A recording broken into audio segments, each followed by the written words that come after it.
You'd meet face to face, and yeah, it was interesting. When I did the first book, The Science of Happily Ever After, on the dating, I started writing that I think in 2011, maybe 2012, and the crazy thing was that like app dating wasn't even a thing.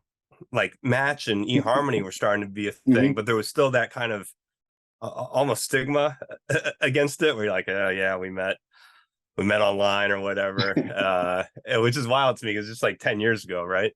And then when we did the update last year on that book, all of a sudden it was like, wow, it's app dating's now just everywhere.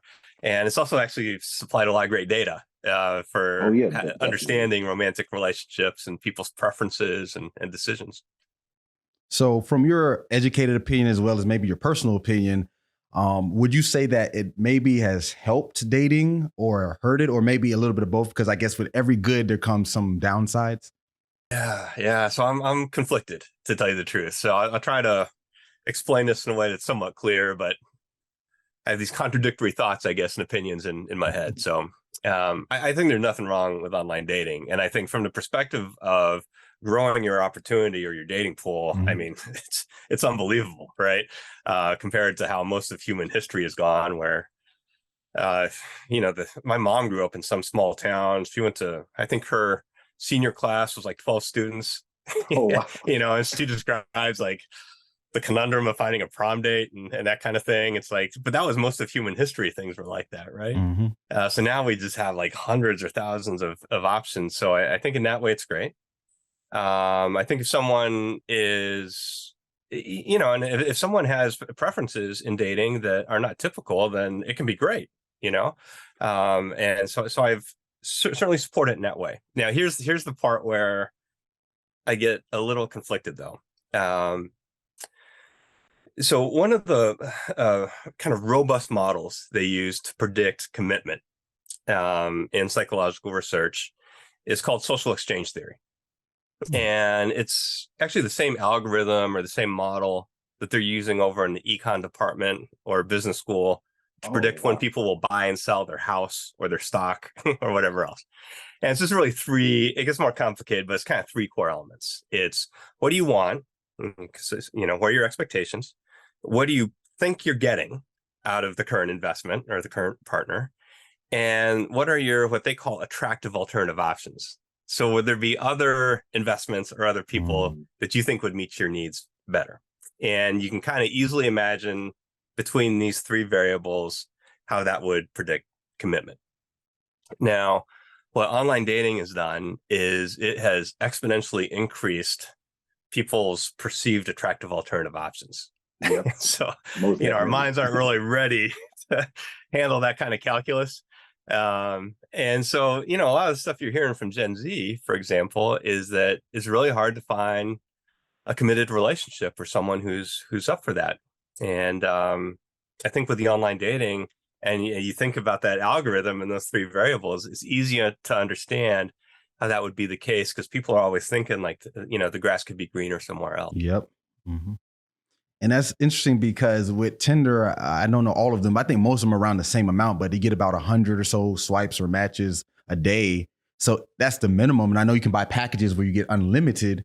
So you can only imagine if you swipe, let's just say on minimum 500 people a day, you match with, say, I don't know the numbers, but maybe 10%. That's 50 people. Like you said, we come from a time period where we had villages or towns of 500 to 1,000 people.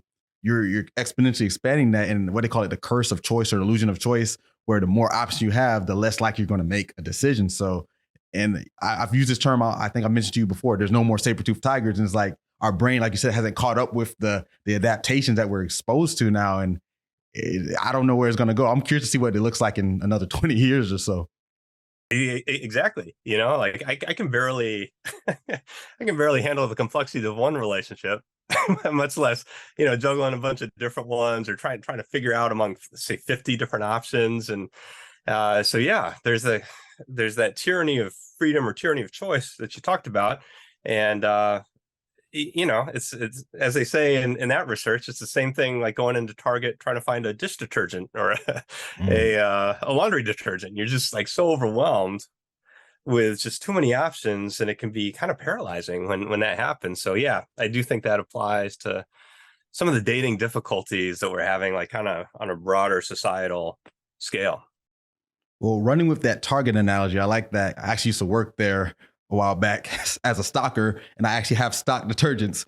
So going with that analogy, we usually make choices sometimes off of frivolous decisions. So going back to the detergents, some may have better stain power, or some may last longer, or fresher colors. But going to the dating, comparing it, do you think we may make decisions based off of some frivolous things? I guess I want to segue into this, and it's one of my favorite things you've done is the 3-wish thing, and you talk about height and other factors, like how we make these decisions that may be arbitrary, that don't really lead to actual relationship success. Yeah. So why don't we set up the kind of 3 wishes thing first, and then we can go to some of the frivolity we exhibit during partner selection. But yeah, so let's imagine like you have a fairy godmother, and she shows up. She says, "Hey, Nick, I'm going to give you 3 wishes for your ideal romantic partner." Well, great. That's fantastic. But as these fables go, you want to use those wishes wisely, right? So I give this example. Let's say there's a woman who's selecting among 100 eligible bachelors, kind of a bachelor type situation, right? And these gentlemen have been selected randomly from general population, and she gets to choose among these 100 folks, who she wants to go out with. Well, let's say she says, all right, I'm going to use my 3 wishes, and I want someone who's tall. And let's say to her, that means someone who is 6 foot or taller.